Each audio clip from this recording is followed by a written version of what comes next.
Can you pretend to be my date for tonight?" She begged the stranger who turned out to be a CEO. "Hello everyone. Before we begin today's story, I have a small favor to ask. Please hit subscribe and turn on the notification bell so you never miss our channel's new videos. It's quick, free, and the best way to support us in bringing you more dramatic stories. Your support means the world to us. Where are you watching from? Drop your city or country in the comments below. Thank you very much. Now, let's get back to our main character. The golden light of the hotel ballroom spilled across marble floors, music humming from a live band as guests in glittering gowns clinked champagne glasses. Lena stood at the edge of it all, clutching her invitation like a lifeline. She didn't belong here, not with her thrift store dress and worn-out heels, but she had come anyway, heart pounding in her chest. Across the room, her ex-boyfriend laughed beside his new fiancée, a girl wrapped in diamonds and privilege. The whispers stung more than the sight itself. "Didn't she used to date him?" someone murmured. Guess she couldn't keep up. Lena felt her throat tighten, the humiliation rising like heat. She turned toward the lobby, desperate for air, when the universe threw her one last twist. A man stood near the revolving door, tall, in a perfectly tailored black suit, his phone pressed to his ear. His posture was composed, detached, someone who clearly belonged to this world. Without thinking, Lena walked straight up to him. "Excuse me," she blurted out, breathless. "Can you pretend to be my date for tonight?" The words hung between them like a dare. The man slowly lowered his phone, surprise flickering in his gray eyes. "I'm sorry?" She swallowed hard. "Just 5 minutes. Please. I'll explain later." Around them, the sound of laughter swelled, echoing from the ballroom doors. He studied her face-smudged lipstick, trembling hands, defiance under embarrassment, and for some reason, he didn't walk away. Instead, he slid his phone into his pocket, adjusted his cufflinks, and said quietly, "All right, just for tonight." Lena blinked, hardly believing he agreed. "Really? You look like you could use a win," he replied, offering his arm.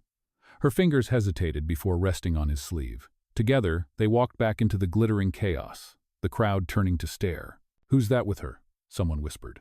The music seemed to hush as the stranger, calm, poised, commanded her through the room as if she belonged there. Her ex froze mid-sentence, his fiancée blinking in confusion. "You're late," Lena improvised with a nervous laugh. "Traffic," the man replied smoothly, playing along without missing a beat. The two shared a quick glance, half terror, half thrill, and for a fleeting second Lena forgot to breathe. She didn't know his name, his story, or why he had agreed. But when he leaned close and whispered, "Smile, they're watching," something in his tone made her obey. Her lips curved, and for the first time that night, the power shifted. Everyone was staring now, but not at her humiliation at them. The girl they had mocked was suddenly radiant, and the stranger at her side radiated authority. Somewhere inside her chest, her heartbeat steadied. Maybe this was madness, but for tonight, it felt like victory. What Lena didn't know yet was that the man she had begged to be her fake date wasn't just anyone. He was Ethan Cross, one of the city's youngest CEOs, a man used to control, not improvisation. And as the night unfolded, both of their lives were about to change in ways neither of them saw coming. The next morning, Lena woke up in her tiny studio apartment with sunlight spilling through the thin blinds. Her phone buzzed with a message from her best friend Mia. "You went viral, girl. Who was that man?" Lena groaned, sitting up. Her cheap phone screen showed a photo someone had taken at the gala. She and Ethan were mid-laugh, his hand lightly on her back, her eyes shining. The caption read, "Unknown guest steals the spotlight." She threw her phone onto the bed, heart pounding. "Great, now the whole city thinks I am dating a stranger." She had no idea that the stranger was not just anyone. Ethan Cross was the CEO of Cross Industries, one of the youngest tech leaders in the country. His face rarely appeared in tabloids, but his name carried power. And now, for the first time, his quiet world had collided with hers. Lena worked as an assistant at a small event planning company, the same firm that handled that gala. She had lost her job 2 days before the event because she refused to lie about a missing invoice. When her boss humiliated her in front of the staff, her ex-boyfriend Trevor had laughed. That was the moment she decided to show up at the gala anyway, just to prove she was not invisible. But last night's impulsive act had gone far beyond what she planned. While she tried to convince herself it was just one night, fate had other plans. At the same time, across the city, Ethan sat in his office on the 42nd floor of the Cross Tower. His assistant, Jordan, hovered nervously by the desk holding a tablet. You are trending, Jordan said cautiously. Ethan leaned back in his chair, the skyline glowing behind him. Trending? Someone caught your picture at the gala with a woman. Twitter is calling her your mystery date. Ethan's jaw flexed slightly. Let it die down. Jordan hesitated. The board might ask questions. You have that partnership meeting this afternoon. Ethan nodded, dismissing him with a small wave, but his thoughts drifted to the girl from last night, the way she had looked when she asked for help, proud yet trembling. She was not like the people he usually met. No rehearsed charm, no hidden motives. Just raw, honest desperation. Later that day, while Lena was leaving a coffee shop with a paper cup in hand, a sleek black car pulled up beside the curb. A driver stepped out and opened the back door. Ethan was inside. "Miss Hayes," he said evenly, his voice calm but firm. She froze, nearly spilling her coffee. "You found me?" "It was not difficult," he said, gesturing to the seat beside him. "Get in. We need to talk." Against her better judgment, she climbed in. The smell of leather and cedar filled the air, and for a moment she felt very small. "Look, if this is about last night, I am sorry," she began. "I was desperate. I should not have." "You saved me?" Ethan interrupted. She blinked. "Saved you?" "The gala was a disaster waiting to happen. My investors were there, and your timing turned the attention away from a press leak. You helped me more than you know." Lena frowned, unsure if he was serious. "So what now?" Ethan's lips curved slightly. "Now, we make it look real. The media already thinks we are together. Let us give them what they want." Her mouth fell open. "Are you saying you want to pretend to be my boyfriend?" "For a while," he said. "It will help you too. I assume you are between jobs?" She stiffened. "You checked on me?" "I check everything," Ethan replied simply, "but I also pay well." He handed her a sleek envelope inside, a contract. "Attend 3 corporate events. Act like my partner, and you will receive payment, plus recommendations. No strings, just business." Lena stared at the papers, her pulse racing. Her pride screamed to say no, but her empty wallet and overdue rent whispered yes. She looked at him, this composed, unreadable man, and realized he was offering not just money but dignity, the chance to stand tall again. After a long pause, she said softly, "All right, Mr. Cross, but just for a while." Ethan met her eyes. "Just for a while," he echoed. Neither of them believed it. The next week moved like a dream. Lena could barely believe was hers. She stood in front of a mirror in a private fitting room, surrounded by soft golden light, while an assistant adjusted the straps of a silver gown, the reflection staring. Back at her hardly looked like the woman who had shared a tiny apartment and counted coins for coffee. The dress shimmered the fabric, hugging her frame perfectly. Ethan waited outside, reading something on his phone when she stepped out. His gaze lifted, and for the first time she saw him pause, just a fraction of a second, but enough to feel it. "You clean up well, Miss Hayes," he said, his tone cool, but there was a trace of admiration that slipped through before he caught it. Lena tried to laugh, but her voice came out softer. "You do not look so bad yourself, Mr. Cross." He turned slightly toward the mirror beside them, adjusting his tie. "We have a charity dinner tonight. It is not just about appearances. The board members will be there. Will be watching us." She nodded. "Do you want me to memorize something?" "No," he replied. "Just be yourself. It worked once. It will work again." Later that night, they entered the ballroom together, cameras flashing from every direction. Lena's pulse hammered in her ears. Ethan's hand rested lightly at her back, a gesture that felt rehearsed, but strangely protective. People smiled, nodded, whispered as they passed. She caught a few phrases. "That must be her. He finally brought someone. She is stunning." Words made her skin blush. But Ethan leaned closer. "Ignore them. They feed on speculation." The dinner unfolded in slow, graceful chaos. Waiters gliding with trays, conversations blending with the hum of the band. Ethan introduced her to everyone from investors to politicians, and she handled it with quiet grace. When one guest asked about her work, she smiled politely. "I used to plan events like this, but I am taking a break." The man laughed. "Well, you certainly planned your comeback perfectly." Ethan's subtle glare shut him down quickly. As the evening wore on, Lena noticed something beneath Ethan's perfect composure. Whenever someone mentioned his late father, the founder of Cross Industries, his jaw would tense ever so slightly. When she whispered, "Are you all right?" he only said, "Old ghosts. Nothing to worry about." After dessert, the guests drifted to the dance floor. The orchestra shifted to a slow tune. Ethan turned to her. "We should dance. It will keep up appearances." Lena hesitated but placed. Her hand in his, the music wrapped around them, their movements measured but smooth. The warmth of his hand surprised her. He smelled faintly of cedar and rain. She looked up, meeting his eyes for a brief heartbeat. The air shifted. The rhythm faltered. He spoke first, his voice low. "You keep looking at the exit." "Habit," she said. "People like me do not belong in places like this." "People like you," he repeated, as if testing the phrase. "Maybe that is what this place needs more of." Before she could respond, a flash went off near the stage, a photographer catching their moment. Her breath caught, but Ethan only tightened his hand slightly. "Smile, Lena. We are winning them over." She smiled, and the world seemed to slow. Around them, laughter, applause, champagne glasses clinking. But something deeper pulsed beneath the surface connection. Curiosity, danger of feelings not part of any contract. When the song ended, Ethan led her outside for air.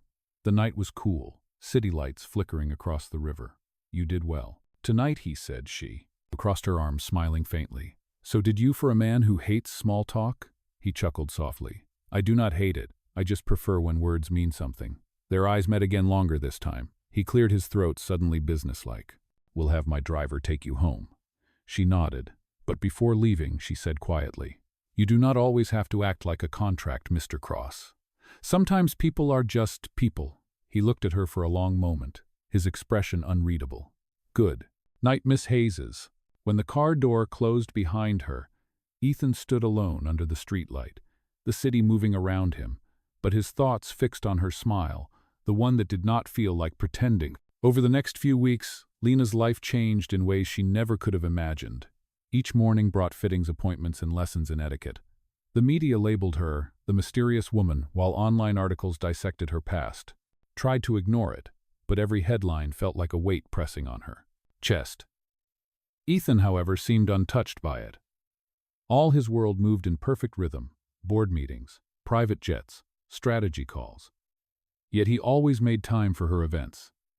They became a team, one built on convenience, yet held together by something neither could name. One afternoon, she arrived at his office on the 42nd floor, dressed in a navy suit that the stylist insisted made her look executive enough. Ethan was on the phone, pacing by the window, his voice steady and commanding. "We do not cut those jobs. We find another way." He hung up, noticing her reflection in the glass. "You are early. Traffic was kind for once." She replied with a small smile. He gestured toward the chair. "We have a charity fundraiser. Tonight I would like to handle the introductions. You have the warmth that I lack." Lena blinked. "You want me to speak on stage?" "It is a small crowd," he said, "and they already adore you."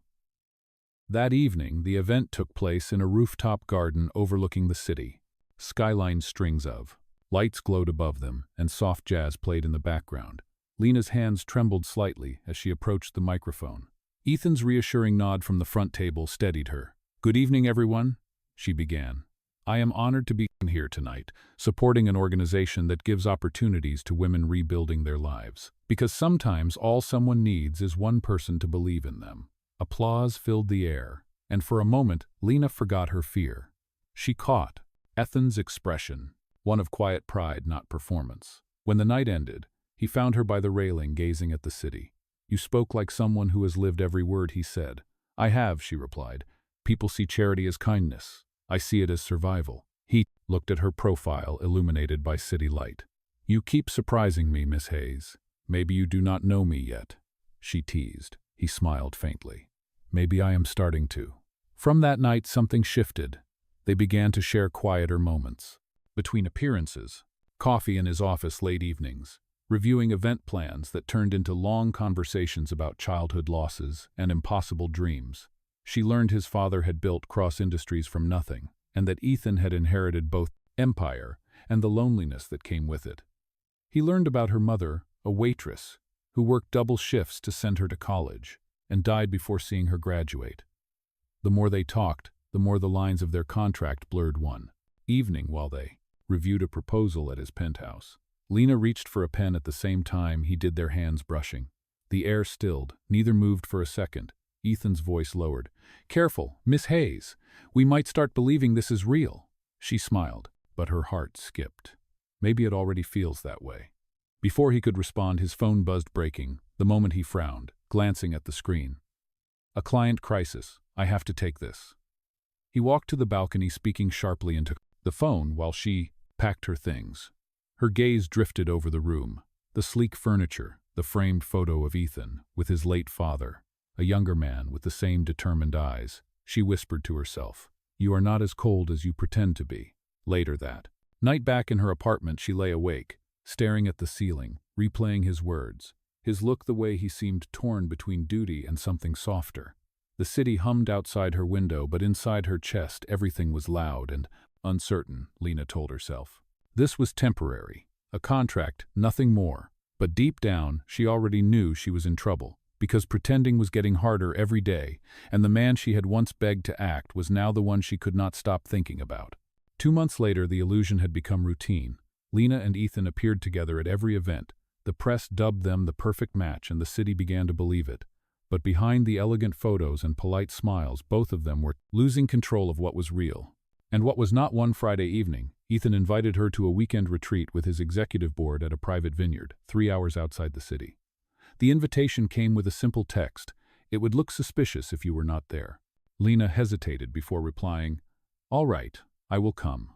The estate was breathtaking, rows of green vines stretching under the late summer sun. The guests arrived in designer cars while servers carried glasses of sparkling wine. Ethan met her. Near the entrance, his tie loosened, for once his eyes softer than usual. "You look like you belong here," he said quietly. She smiled, adjusting her light dress. "Do not lie to me, Mr. Cross. I am only pretending, remember." He did not answer, but his expression said otherwise. The day passed with meetings and laughter and endless small talk that Lena handled better than she expected. When evening came, a formal dinner was held under a canopy of lights. Halfway through, a storm rolled in, wind rattling glasses, thunder growling in the distance. The guests scattered toward the mansion, but as Lena tried to collect the charity documents she had brought, a sudden gust sent them flying. She chased the papers across the wet lawn, her hair whipping around her face. Ethan caught up, pulling her close, before the rain swallowed them both. They ran laughing, breathless, into the nearest gazebo. The rain drummed against the roof, thunder flashing white around them. For a moment there was only silence, and the sound of their one racing hearts. Ethan's hand was still around her arm, warm and steady. "You should have left them," he said. "They are just papers." "No," she replied. "They are promises." Their eyes locked, and something in the air shifted. The masks they had worn for months fell away. Without warning, he lifted a hand, brushing the rain from her cheek. "You keep fighting for everyone else, Lena. When do you let someone fight for you?" Her breath caught, but before she could speak, the storm cracked again, pulling them back to reality. She stepped away, trembling. "We cannot do this. It is not part of the deal." "Neither was caring," he said simply. They stood there for a long moment, both knowing the truth had already crossed every line. Later that night, after everyone had gone to bed, Lena stood by her guest room window, staring at the rain still falling. Ethan knocked softly on the door. "I wanted to make sure you are all right." "I am fine," she said, though her voice shook. "Ethan, this arrangement has an end. Remember." He leaned against the doorframe, tired but sincere. "Maybe it does not have to." She turned to face him. "Do not make promises you cannot keep." He looked at her for a long moment before nodding. "Good night, Miss Hayes." When he was gone, she pressed her hands to her chest, feeling her heart betray her completely. The next morning, breakfast was quiet. Whispers of gossip moving around the table. Someone had taken photos in the storm of her and Ethan under the gazebo. The images were soft, blurred, but intimate. Enough to raise eyebrows. An assistant rushed over with his phone. "Sir, the pictures are online." Ethan frowned, scrolling through the headlines. "Cross and mystery girlfriend caught in romantic storm moment." Lena's stomach twisted. "They will think it is real again." He looked at her and said softly, "Maybe we should let them." But as the cameras kept clicking and the eyes of the board turned toward her, Lena felt something heavy settle in her chest. She realized the story was no longer under her control, and pretending was about to have consequences neither of them expected. The following days were a blur of flashing cameras and restless headlines. The photo from the vineyard spread like wildfire across every platform. Some praised their chemistry, calling them the couple of the year. Others accused Lena of being a gold digger who had trapped the city's most eligible billionaire. She tried to ignore it, but the whispers followed her everywhere. When she arrived at the Cross Industries lobby, the receptionist stared too long. Interns paused, mid-conversation, and even the janitor smiled. Knowingly, Ethan noticed it all but said nothing. At the weekly board meeting, one of the senior directors finally voiced what everyone was thinking. "Mr. Cross, we appreciate your enthusiasm for public relations. But this relationship could affect investor confidence." Ethan's tone was even, "My personal life does not interfere with business." Another director leaned forward. "It does when it becomes front-page news." "Cannot afford a scandal." Ethan's gaze sharpened. "What you cannot afford is to underestimate the value of authenticity. Investors see integrity and connection, not scandal." The room fell silent, but the tension lingered. Later that afternoon, Ethan found Lena sitting on a bench near the rooftop garden, her phone beside her, untouched. She looked exhausted. "They are tearing you apart online," he said quietly. She smiled faintly without looking up. "It is not the first time people called me names. You do not deserve that. You cannot control what people believe," she replied. "And this was never supposed to be real. Remember, that makes it easier to ignore." "Does it?" he asked. His voice carried a rough edge she had never heard before. "Because it does not feel fake to me anymore." She turned to face him, surprised by the honesty in his tone. For the first time she saw the man, not the CEO, and it scared her. "Ethan, we cannot do this," she whispered. "I need to keep my head clear." "Then tell me," it meant. "Nothing," he said. "Tell me last night in the storm was just another act." Lena opened her mouth, but no words came. He looked at her for a long moment, his eyes searching hers before finally stepping back. "That is what I thought." The next day, Ethan was gone on a business trip to London. The office felt empty without his presence. Lena threw herself into work, trying to bury the ache in her chest, but the silence between them grew heavier. Each night she replayed their last conversation, wishing she had said something more. When he returned a week later, everything had changed. The company was preparing for the annual charity gala, the same event where they had first met. The press buzzed with anticipation, calling it the return of the power. Couple Lena wanted to decline, but Ethan's assistant delivered a personal note in his handwriting. "Please come. It is important." The night of the gala, the ballroom gleamed just as before, chandeliers raining gold light across the polished floor. Lena entered in a simple black gown, her heart pounding. Ethan stood at the far end of the room, surrounded by executives.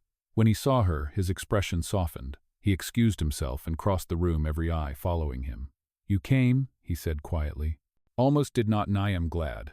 "You did." They stood close enough for the crowd to start whispering again. Then the host's voice echoed from the stage.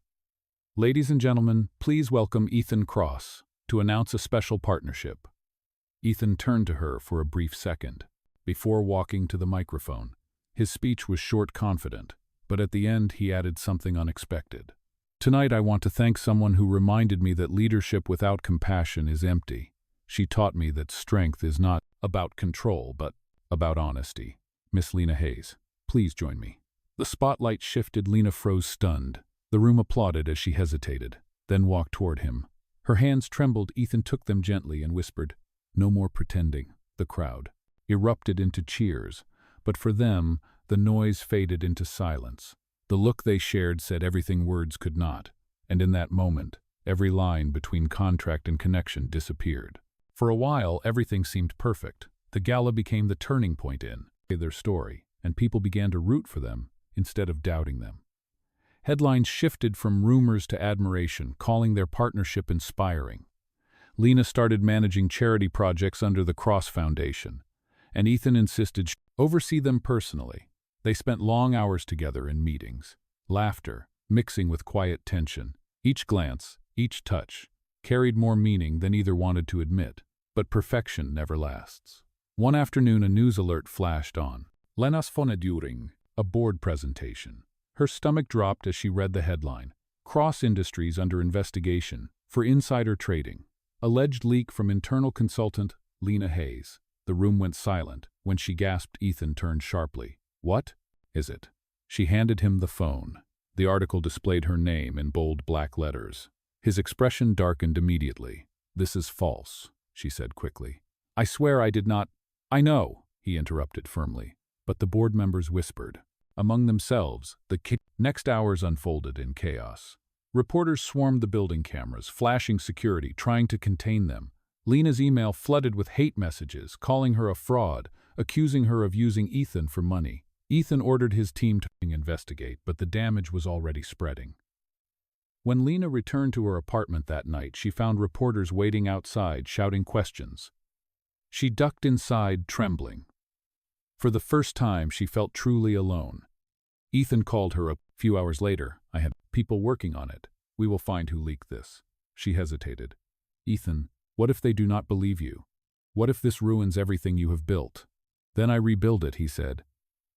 But I am not losing you over lies. His words soothed her for a moment until the next morning when another headline appeared. Anonymous source claims romantic relationship was a publicity stunt. It included details of their original contract, the document she had signed in his office weeks ago. Lena's knees buckled as she read it. Someone had leaked the file. She called Ethan, but he was already on his way to the office. Do not say anything to the press, he warned. I will handle this. When he arrived, the lobby was swarmed with reporters shouting questions about fake relationships and staged events. His board confronted him, demanding he step down until the investigation cleared his rival. An ambitious executive named Colton Reed smirked from across the table. You blurred business and pleasure. Ethan, you made us all vulnerable. Ethan's patience finally cracked. I blurred nothing. I gave this company, humanity, something you would not understand. But privately, he knew the contract leak had come from someone close. He spent the night tracing the source, until his security chief confirmed the worst. The email came from within the company under Colton's authorization, meant to sabotage him by targeting Lena. The next morning, he went to her apartment exhausted. It was Reed. He used your contract to destroy us. She stared at him in disbelief. So everyone will think we lied from the start. Then we tell them the truth. And what is that? Ethan, she whispered. That we started as a lie and became something real. His silence said everything. The next press conference was brutal. Cameras flashed, reporters shouted. Accusations. Lena stood beside Ethan, shaking as he took the podium. Everything you have heard about a contract is true, he began. But what you have not heard is what came after. Sometimes pretending to care becomes real caring. Sometimes business turns into love. And that is not a scandal. It is humanity. Gasps filled the room. Ethan reached for her hand openly. Lena Hayes is not my mistake. She is my reason. The crowd erupted, but all she could see was him. In that moment, she realized every wall he had built was gone. Yet when they left the stage, security rushed them away as threats poured online. The scandal had not ended. It had only begun, and both of them would soon face the price of their truth. The days that followed the press conference were relentless. Every channel replayed Ethan's confession. Every blog speculated about what would happen next. Investors pulled back, projects stalled, and the company's stock fell overnight. For the first time, Ethan looked weary, not from defeat, but from the weight of protecting what mattered most. Lena tried to convince him to distance himself from her, to rebuild without her name attached, but he refused. You are not my weakness, Lena. You are my proof that honesty still means something. Still, the pressure mounted. The board called for an emergency vote to remove him as CEO and replace him with Colton Reed. Rumors said the decision was already made. Ethan sat alone in his office that night. The city lights flickering across the windows while his reflection stared back, hollow and tired. When Lena entered quietly, he did not look up. You should not be here. Then where should I be? She asked softly. Out there pretending none of. This matters, he finally met her eyes. It matters too much. That is the problem. She stepped closer. Then fight for it, Ethan. Fight for what is right. I already am, he said, standing. Tomorrow they will vote to take everything from me, but I am not walking away from the truth. The next morning, the conference room was packed with executives, cameras, and shareholders. Colton opened the session with a polished speech about leadership ethics and accountability, painting Ethan as reckless and emotional. When he finished, Ethan rose calmly. You are right about one thing, Colton. I am emotional. I am emotional about integrity, about compassion, about the people who make this company worth leading. He turned to the crowd. A company without heart is just numbers on a page. We built something that changed lives, not because of control, but because we cared. That is why I am not ashamed of anything that has happened. Murmurs spread through the room. Some nodded, some frowned. Lena watched from the corner, her chest tight. Then a voice from the back spoke up. He is right. It was the head of operations, followed by another and another. Support built like a ripple until the vote turned. Ethan remained CEO, and Colton's plan collapsed publicly, furious. He stormed out. Later, that evening, Lena found Ethan standing on the rooftop overlooking the skyline. The wind tugged at his jacket, but his shoulders finally looked lighter. "You won?" she said. "No, we won," he corrected. "I only stood up because you reminded me how—" She smiled, tears glimmering. "So what now, Mr. Cross?" "Now," he said, turning toward her, "I stopped pretending that this was ever about saving my reputation." He reached into his pocket, pulling out the same contract she had signed months ago, folded and worn. "Remember the rules we set? No real feelings, no complications." He tore it cleanly in half, letting the pieces drift into the night air. "Consider that void." She laughed through her tears. "You are dramatic. You bring it out in me," he said, quietly for a moment. Silence hung between them, heavy with everything left unsaid. Then he took her hand. "Lena, I have spent years signing deals that meant nothing. This is the first promise I want to keep. Will you stay with me? No contracts, no headlines, just us." Her breath caught as the city lights shimmered around them. "Are you sure you want that risk?" "I am done avoiding risks," he said. "You taught me that love is the only investment that cannot be calculated." She stepped closer, resting her forehead against his. "Then, I am in." They stood there, as the wind carried away the last traces of their old story. The world below might still doubt them, but up here truth felt simple and real. For the first time they were not CEO and employee or scandal and headline. They were just Ethan and Lena, two people who had stopped pretending and finally found something worth losing everything for. A year later, the world had changed again. The scandal that once consumed every headline had faded into a story people whispered about, only when they wanted to talk about redemption. Cross Industries had recovered stronger than before, thanks to a foundation built on transparency and community. The same compassion Ethan had defended became the company's new brand. Lena now led the Cross Foundation full-time, overseeing scholarships and small business grants for women trying to rebuild their lives.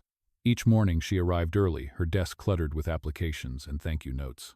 On the wall behind her hung a framed photo of that first charity event where it had all begun. Sometimes she would catch herself smiling at it, remembering the girl who had walked into a ballroom pretending to belong and the man who had decided to believe in her anyway. That man was now standing in the doorway, holding 2 cups of coffee. "You are early as always," Ethan said, his voice warm. She grinned. "You are late as always." He laughed, setting 1 cup on her desk. "You know I could fire you for that kind of tone." "You could try," she teased. The easy banter filled the room with the kind of peace that comes only after surviving storms. They had chosen to keep their relationship private. No staged photos, no interviews, just real life, quiet and ordinary. The world might have moved on, but for them every day still felt like a victory. Months later, the foundation announced a new project, a community center called the Hayes Cross Initiative, built to train young women in leadership and technology. The opening day drew hundreds of guests. Lena stood on the stage, her voice steady as she spoke. "A year ago, I stood in a room like this pretending to be someone I was not. Today, I stand here as exactly who I am, proof that second chances are not given, they are built." The audience applauded, and when she stepped down, Ethan was waiting with flowers in hand. "You made them cry?" he said softly. "I almost cried myself." "Almost?" she asked, raising an eyebrow. "You are getting sentimental, Mr. Cross." "Only when it comes to you," he said, smiling. That quiet smile she knew, and too well. Later that evening, after the crowd had gone and the lights dimmed, they walked through the empty hallways of the new center. The walls were covered in murals, painted by volunteers, words like hope, courage, and integrity shining under soft lights. Lena stopped beneath one that read, "Be real." She looked up at it, then at him. "Do you ever think about how it all started?" "Every day," he said. "You asking me to pretend to be your date was the best accident of my life." She laughed. "You almost said no." "I almost did," he admitted. "But something about you made me want to see what would happen if I said yes." She leaned into him, resting her head on his shoulder. And what happened was everything. Outside, the night sky was clear stars. Scattered above the city, Ethan took her hand and led her toward the garden behind the building. A small crowd of their closest friends waited under strings of lights. The air smelled of roses and rain. Lena blinked, confused, until Ethan dropped to one knee. Her heart stopped. "Ethan, what are you doing?" he smiled. "Asking a question that finally has nothing to do with business. Lena Hayes, will you marry me for real this time? No contracts, no pretending, no conditions. Just love?" Her eyes filled with tears as she nodded. "Yes, absolutely, yes." The crowd cheered as he slipped a simple gold ring onto her finger. "Not extravagant, not flashy, just right," he whispered. "You have always been the only deal I ever wanted to keep." She laughed through her tears and kissed him under the lights. The cameras that once hunted them were nowhere to be seen. No headlines, no contracts, only truth. As the music drifted through the night and their friends toasted to love and courage, Lena whispered, "We started with a lie but ended with the truth." Ethan smiled. "And that makes it the best story we could ever tell." And in that moment, with the stars above and the world finally quiet, their story closed, not with scandal or pretense, but with promise, the kind that lasts forever.